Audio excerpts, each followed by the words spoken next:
Andalucía es una comunidad en constante crecimiento. Y de su mano avanza Caja Rural del Sur, una cooperativa de crédito que a través de sus servicios financieros contribuye cada día a crear una economía más fuerte y dinámica en sectores como la agricultura, tecnología, industria o turismo. Orgullosos de nuestra tierra y comprometidos con Andalucía, nuestros valores originales son la cercanía, honestidad y transparencia.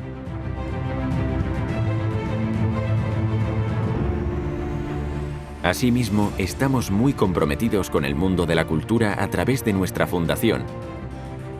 Así es Caja Rural del Sur, una entidad moderna adaptada a los nuevos tiempos y con una mirada abierta a su entorno y al futuro. Caja Rural del Sur. Seguimos creciendo gracias a la confianza de nuestros clientes.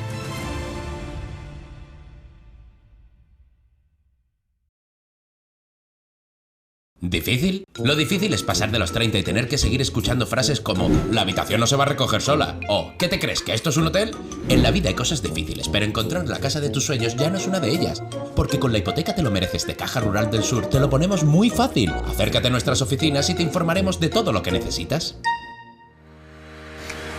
Buena jornada, un día, una semana más aquí en Agricultura 7 para hablar del campo, para hablar de agricultura, ganadería cordobesa y bueno, quizás tenemos que empezar por una mala noticia. Los embalses inician el verano a nivel más bajo desde el 2008.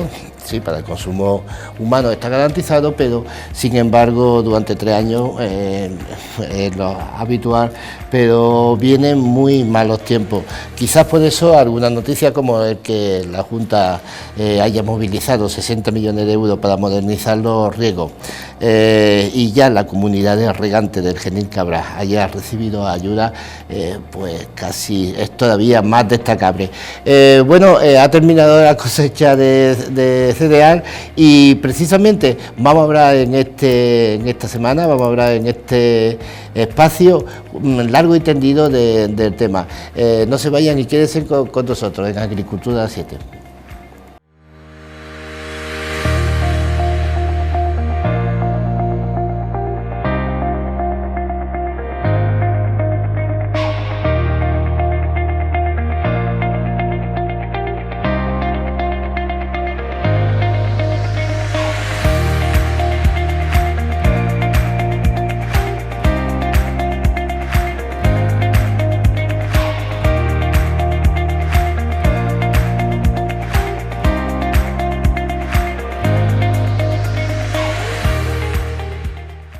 Pues lo dicho, vamos a hablar de cereales y bueno, lo primero es presentar a nuestro invitado de hoy.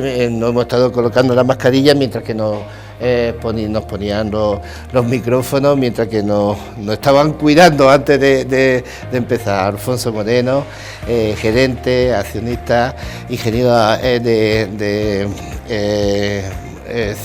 Cetisur, ingeniero agrónomo. Y bueno, y todo esto dentro de la empresa Cetisur, que impulsasteis vosotros, le disteis un nuevo impulso hace unos años. Bueno, pues muchas gracias antes que nada por haber venido, ya que ha pasado casi el grueso del trabajo, ¿no? Por lo visto, habéis estado a tope, ¿no? Bueno, claro. Prácticamente acaba de terminar la cosecha de cereal y estamos pues en esa fase que está en la recogida, los almacenes y empieza la comercialización. Bueno, Alfonso, diré una anécdota que lo conocí en la Universidad de Lovaina, que dicho así parece que no, el que estaba estudiando era él, yo iba de visita, yo llegué de visita, pero el que estaba estudiando y mucho eras tú, que quizás por eso si me permite, te voy a tratar con esa familiaridad. Claro. Y bueno, desde entonces estuviste en Danone, el grupo Barbadillo, siempre con cargo ejecutivo, llevando el peso de muchísimas operaciones. ¿Y cómo fue lo de esta nueva etapa de Cetisur? Bueno, en la vida hay cambio. En el año 2013, pues nosotros estábamos metidos en una crisis muy importante. Yo estaba en ese momento, estaba en el mundo del vino, en el mundo del ibérico, y bueno, estaba saliendo de la empresa y y estaba al mismo tiempo ayudando pues a una familia sobre unas antiguas instalaciones, que eran las instalaciones de Arlesa, en la margen izquierda del Guadalquivir. Y bueno, se constituyó, se formó la empresa Setisur, entraron nuevos accionistas y sobre aquellos cimientos, sobre aquellos pilares, pues se lanzó la nueva empresa, ¿no? Y bueno, pues empezamos desde muy poco, aunque había un fondo de comercio, y bueno, pues hemos ido desarrollando nuestra actividad como almacenistas, pero no solamente como almacenistas, sino que hoy en día pues nos diversificamos e incluso entramos gestionamos lo que era la antigua cooperativa de cereales de Fernández Núñez, y eso pues nos da unas capacidades de almacenamiento y unas capacidades de comercialización, y no solamente en la comercialización y en el almacenamiento, sino que estamos también desde el principio hasta el final con el agricultor, pues en todo lo que es la producción de semillas, que también la hacemos, sino también la comercialización de semillas, de fertilizantes, de fitosanitarios, y terminamos con la fase de recolección. O sea que intentamos hacer estamos todo el año entretenidos. Todo el ciclo, prácticamente. Que bueno, la cifra me parece que son muy modestos, porque las cifras son 50.000 toneladas métricas de almacenamiento, ¿no? 35.000 metros cuadrados de almacenes y esplanadas, son 3 campos y medio de fútbol, ¿no? Aproximadamente, para que se hagan a una idea. Bueno, eso es un potencial, desde luego. Eso que se puede hablar de, si no es indiscreción, aunque vienen en los rankings, la facturación bruta de la empresa. ¿Qué tipo? Bueno, nosotros ahora mismo estamos en torno a 7 millones de euros. Nosotros somos una empresa modesta dentro del sector. Empezamos como creciendo, porque yo estaba acostumbrado a trabajar para empresas de facturaciones mucho más importantes, y cuando yo aterrizo en este proyecto por un tema personal, y que además condicionado también por algún acontecimiento familiar, que como fue el nacimiento de mi tercer hijo, ¿no? Y decidí pues volver a mi ciudad natal, que era Córdoba, pues empezamos un proyecto con una facturación muy pequeñita.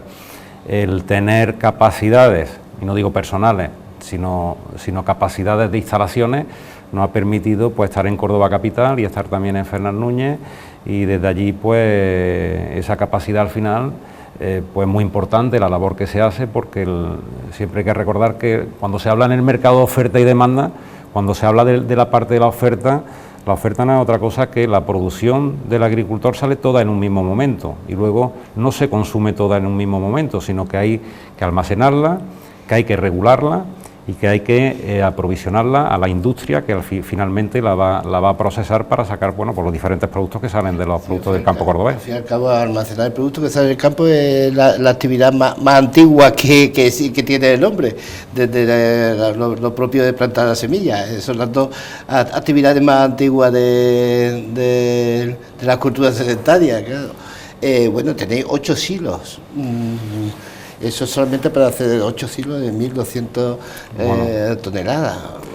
Sí, tenemos en Córdoba tenemos 5 naves y el almacenamiento horizontal, y en Fernández Núñez tenemos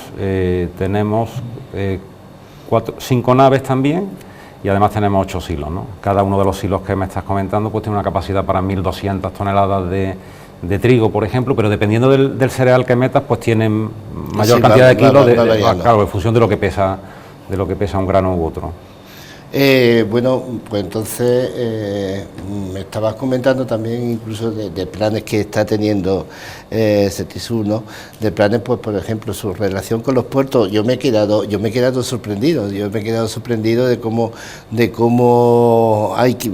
conviene recurrir a empresas para ahorrar el mínimo céntimo, que al final supone muchísimos euros, supone al final la viabilidad de fincas, claro.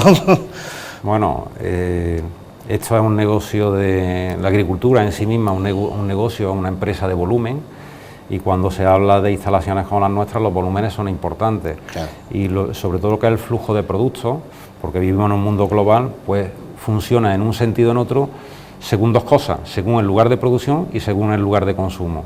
Se puede dar caso de que que haya precios muy interesantes para un trigo duro en el exterior, y entonces el trigo fluye hacia los puertos. Evidentemente, cuando hablamos, por ejemplo, de fertilizantes, pues los fertilizantes, nosotros no somos productores de fertilizantes y normalmente pues los fertilizantes entran por los puertos. El flujo normal es que llega en barco, se descarga en un puerto, a veces se almacenan los almacenes que están en los puertos o a veces van a almacenes de destino cercanos a los sitios donde se van a emplear esos fertilizantes, que es nuestro caso, que alguna vez pues hacemos alguna descarga o compartimos algún embarque de entrada de fertilizantes para que descarguen nuestras instalaciones y precisamente abaratar los costes. Al final, todo lo que sea mover las mercancías más de la cuenta encarece, porque la logística, es decir, no tiene sentido decir, si pensamos, por ejemplo, que un trigo puede ir desde Córdoba, desde el almacén, desde la finca al almacén, desde el almacén de Córdoba al almacén del puerto y del almacén del puerto al barco, pues se pueden a lo mejor optimizar, porque se podría pensar que puede ir desde el almacén de Córdoba o directamente desde la finca, podría ir al puerto y todo lo que sea ahorrar pasos intermedios que no sean en transporte, que al final no deja de ser un gasto, pues optimiza el precio, optimiza el valor del producto, ¿no? Y claro, todo eso está estudiado al dedillo, que para eso estamos, ¿no? Todo eso está estudiado al dedillo y a veces nos equivocamos, pero siempre bajo los criterios de buscar la máxima eficiencia y buscar el mayor valor para el producto, que al final nosotros nos debemos a los agricultores y son los que ingresan ese dinero por los productos, ¿no? Bueno, vamos a pasar a la campaña. Se preveía desastrosa y ha sido sencillamente mala, ¿no? Se está hablando de un 15% menos de rendimiento. Yo pienso que más, yo pienso que más. Entonces sí, ha sido bastante peor. En estos momentos, pues nosotros funcionamos a nivel nacional con los datos del Ministerio de Agricultura, con las estimaciones, funcionamos también con los datos de la Junta de Andalucía, y ahí se ve incluso por municipio, y nosotros estimamos en uno de los grandes cultivos, sobre todo cuando hablamos de cereales, que las pérdidas o la bajada de rendimiento ha podido estar respecto a una campaña o respecto a la media de los últimos 5 años, ¿no? Porque esto al final depende cómo hagan las cuentas, ¿no? Pero nosotros estimamos que puede haber una caída en torno al 30% de la producción. Al 30% era lo que se esperaba al principio. Al final entonces se ha confirmado ese 30%. Sí, la lluvia de mayo no ha servido para nada. Bueno, al contrario, ¿no? No, al contrario, no. Esto hay que ver lo digo por el granizo, porque ha habido algunas fincas que sí han tenido pérdida del 100%, pero poca. El granizo hace ruido y sobre todo al que le toca, lo fastidia. Claro. Pero normalmente las tormentas de granizo no suelen ser muy extensas en Andalucía, es decir, que suelen ser por áreas muy concretas donde cae, pero que donde ha caído ha hecho muchísimo daño. Yo he visto plantaciones de siembras de girasol sin una hoja, totalmente pelado. He visto siembras de cultivo de cereal sin una espiga, es decir, el granizo había partido toda la espiga, o la mayoría de las espigas estaban en el suelo y no se pueden recolectar, y prácticamente pues tener pérdidas del 80 y del 90% en el cereal.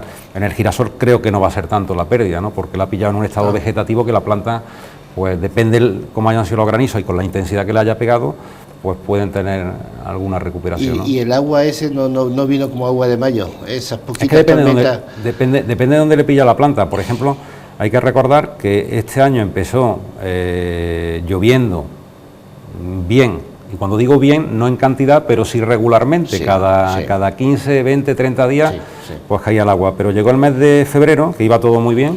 Los agricultores habían hecho todas las cosas muy bien, habían echado sus fertilizantes, habían echado sus fitosanitarios, sus fungicidas, echaron su segundo abono de cobertera, y llegó febrero y en febrero dejó de llover. Y llegó marzo y en marzo no llovió nada. Vaya. Y entonces en ese mes y medio, que es cuando cuando la planta tiene su mayor potencia, cuando la planta está preparándose para hacer el fruto, pues que necesita movilizar todos los recursos, le falta un recurso muy importante que es el agua para movilizarlo. Entonces las plantas sufrieron tanto que cuando llegó el agua de abril, evidentemente podía haber sido peor, porque si no llueve en abril no se cosecha nada, pero, y por lo menos hemos tenido cosecha que la podíamos clasificar de media mala, ¿no? Pero evidentemente hemos tenido cosecha por esas lluvias de abril. Eso ha sido en el cereal. Si hablamos del cultivo del girasol, que es una planta de primavera que se siembra en el mes de febrero, marzo o incluso abril, pues las lluvias le han venido bien, y este año pues se ven las plantaciones de girasol, el cultivo de girasol, pues bastante bien. Bueno, pero el girasol estaba en retroceso en los últimos años, ¿no? Había bajado bastante, se esperaba una recuperación. No sé, había oído yo algo de eso. Había oído incluso, y ya nos estamos metiendo un poco en camisa de once varas, que se veía afectado por lo que se había plantado en Rusia y en Ucrania. Bueno, la verdad, yo es que siempre paso por la carretera, veo ese campo tan permanente toda la vida, esa persona con el tractor, y digo, ¿que le ha influido lo que pasa en Rusia y en Ucrania? Sí, pues a este producto le pasa eso. Los cereales será casi el producto del campo que más sufra el vaivén internacional. Hay algunos, el ajo chino, pero de los cereales quizás sea el más, ¿no? Quizás sea el que más sufra todos esos bandazos.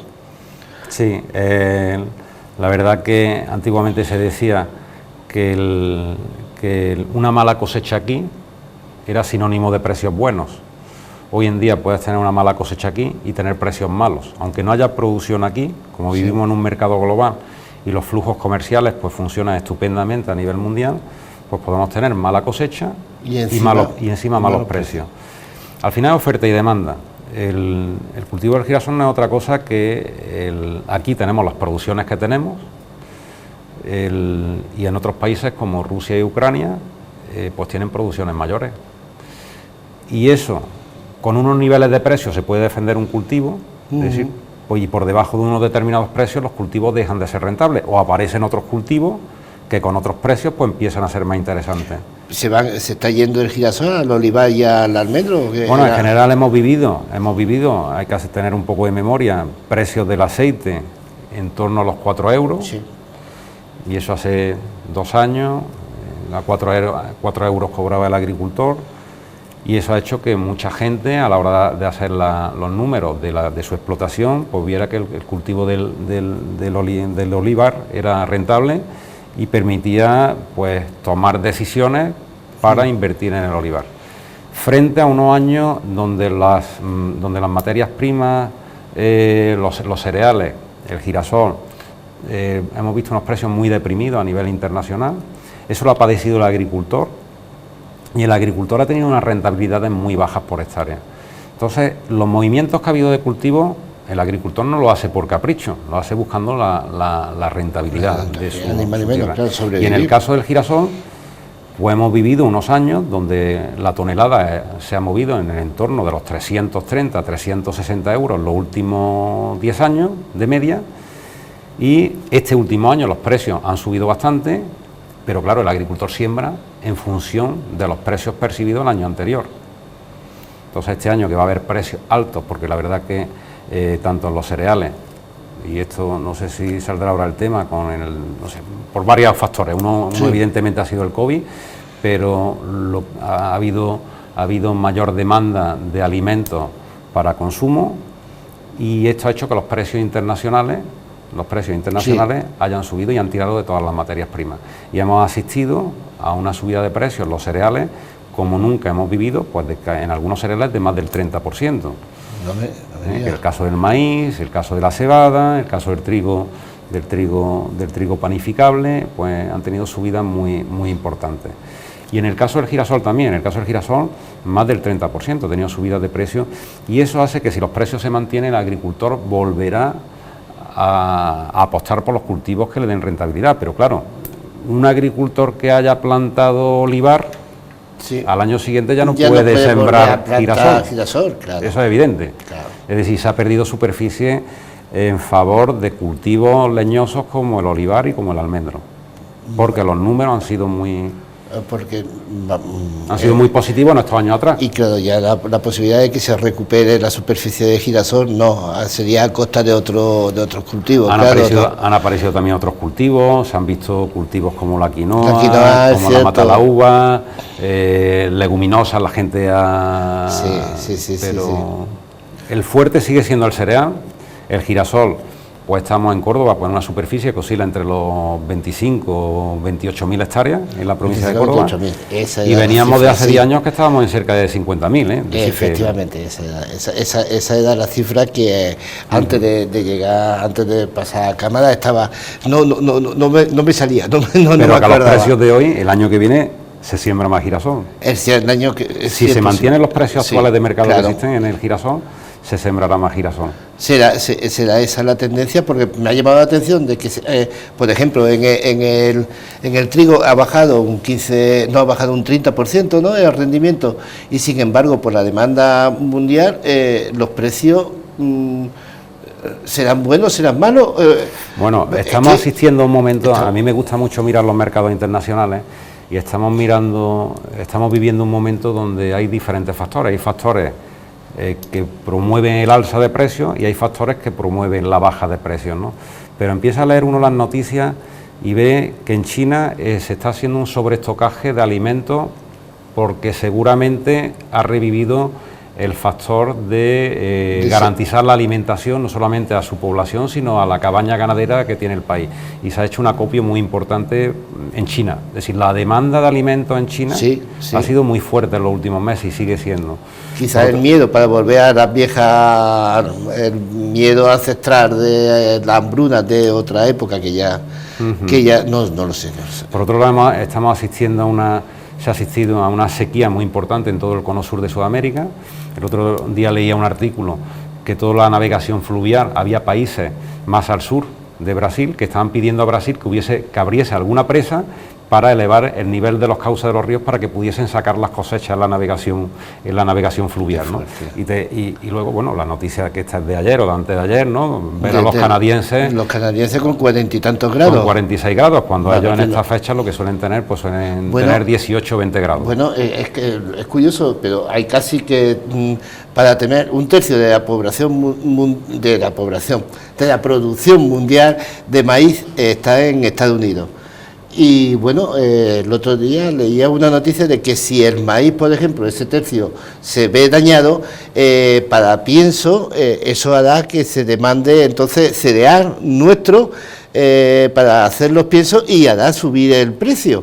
Es todo un encaje de bolillo tremendo, ¿no? Bueno, todo lo que son los movimientos que son de diente de sierra y además de una manera, no voy a decir desordenada, pero sí atípica, es bueno, depende si uno es agricultor y está sembrando cereal y está percibiendo por su cereal un 30% más de precio, es bueno, pero si pensamos que el cereal es cebada y la tiene que comprar el ganadero que va a comprar el pienso y los piensos se la han encarecido un 30%, es malo para el ganadero, si no es capaz de vender la carne o los derivados del ganado a un precio superior, ¿no?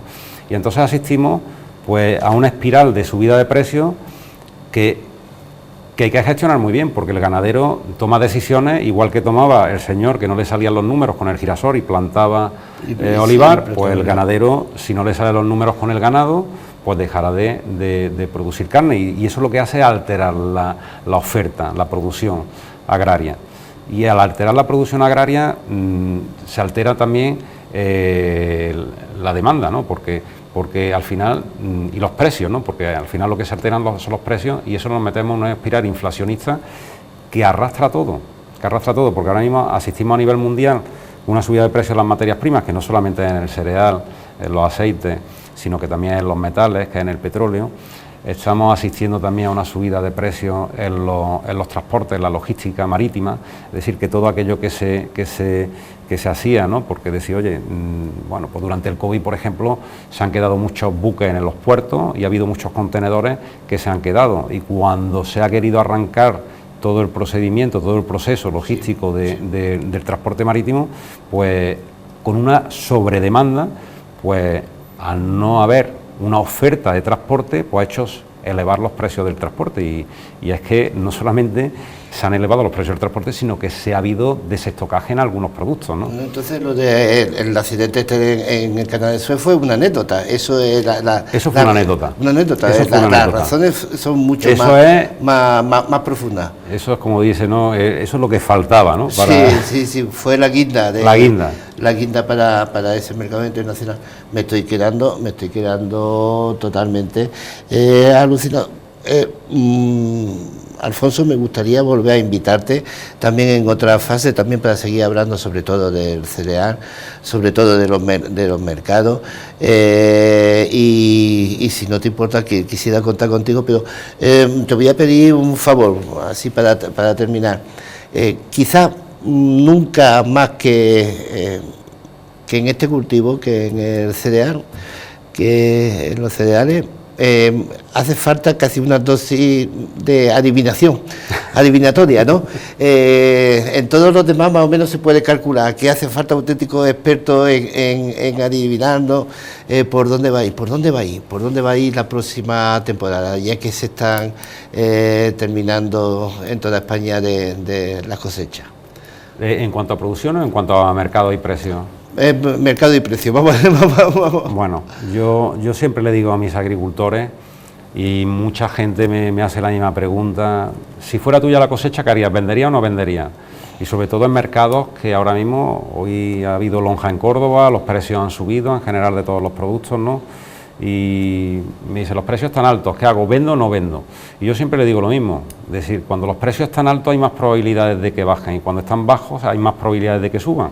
Pero también es verdad que llevamos algunas semanas de subida, es decir, no sabemos cuándo se va a parar, pero lo que sí es verdad que los precios están ahora mismo altos, relativamente altos, comparado con lo que han sido los precios de los últimos años. Yo no sé lo que va a pasar, porque es verdad que hay noticias. Te llega una sequía en un sitio y como todo está tan casado al milímetro, lo que es la oferta y la demanda a nivel mundial. A nivel mundial, yo es que estoy alucinando, sí. Como además el consumo a nivel mundial sigue creciendo todos los años un poquito, pero es verdad que también sigue creciendo la producción. Pero como ha habido el tema del COVID, que ha habido estratégicamente, ha habido algunas naciones que han acaparado o que no han dejado salir producciones, pues todo eso ha distorsionado un poquito los mercados, ¿no? Y dice, ¿qué va a pasar? Pues no lo sé, porque es que no hemos vivido nunca algo como esto, pero en situaciones normales de mercado tampoco sé. Y yo a mis agricultores les digo, la mercancía es tuya, tú eres el que tienes que ponerle el precio, si te lo pagan. Es decir, yo puedo decirte cuál es el precio que hay ahora mismo en el mercado, pero realmente el agricultor es el que tiene que tomar la decisión. Pone el precio. Claro. Bueno, no lo pone el precio, el agricultor siempre te va a decir, me gustaría poner el precio a mí, ¿no? Pone su precio. Pero realmente el agricultor se enfrenta a unos precios de mercado que van oscilando y nosotros pues le decimos, este es el precio que hay hoy, y él pues decide vender o no decide esperar. Lo que yo siempre le digo al agricultor es que en empresas como la nuestra, lo que siempre hacemos es que él, siempre que nos da una operación de una orden de venta, nosotros la repercutimos en el mercado, porque nosotros nunca jugamos a especular con la mercancía, porque no es nuestro negocio. Es decir, nuestro negocio no es especular, nuestro negocio es simplemente asegurar que el precio que se le ha dicho al agricultor que va a cobrar, que lo cobre. Y la mejor manera de eso es no especular, porque esto es un mercado que es como la bolsa, que suben y bajan, y solamente hay que ver nada más que las gráficas de subidas de las materias primas. Uno coge el mercado de Chicago, coge el mercado de Rotterdam, coge el mercado de Rosario, que son los mercados de las principales materias primas agrícolas, y son dientes de sierra. Es decir, que un día te baja 15 euros la tonelada y otro día te sube 10, ¿no? Y eso es mucho dinero cuando... Madre mía, Alfonso, tenemos que seguir hablando largo y tendido, y por favor, si nos puede volver a visitar más adelante, sería, aparte de un honor, es que es muy fácil enterarse de las cosas cuando lo explica así tan cercanamente. Muchas gracias. De verdad, por mí ha sido un placer volver a vernos después de tantísimos años, ¿no? Y aquí con el campo por medio. Pues gracias. Alfonso, muchas gracias. Bueno, quizás nos toca también terminar con noticias agradables, por lo menos dar cuenta de la buena evolución de la uva en el estado fenológico actual.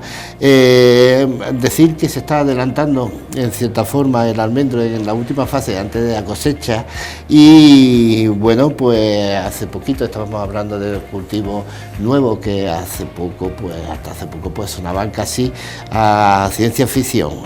Pues sí, pues está empezando la recogida de la quinoa, y ahí ya estamos más que acostumbrados y más que hechos a es curioso cómo pasa el tiempo y estamos más que hechos a esta nueva serie de productos que se están incorporando al campo de Córdoba.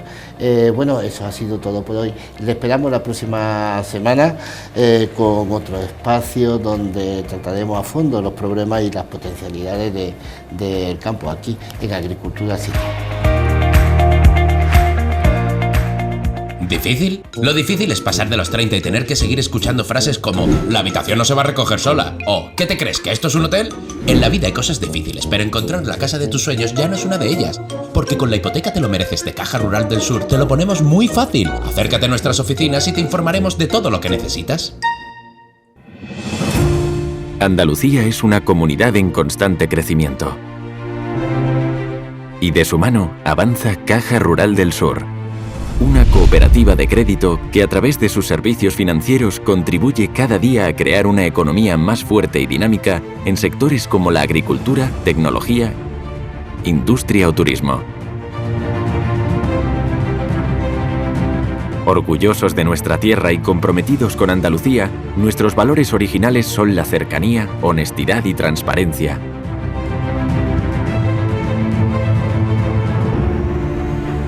Asimismo, estamos muy comprometidos con el mundo de la cultura a través de nuestra fundación. Así es Caja Rural del Sur, una entidad moderna adaptada a los nuevos tiempos y con una mirada abierta a su entorno y al futuro. Caja Rural del Sur. Seguimos creciendo gracias a la confianza de nuestros clientes.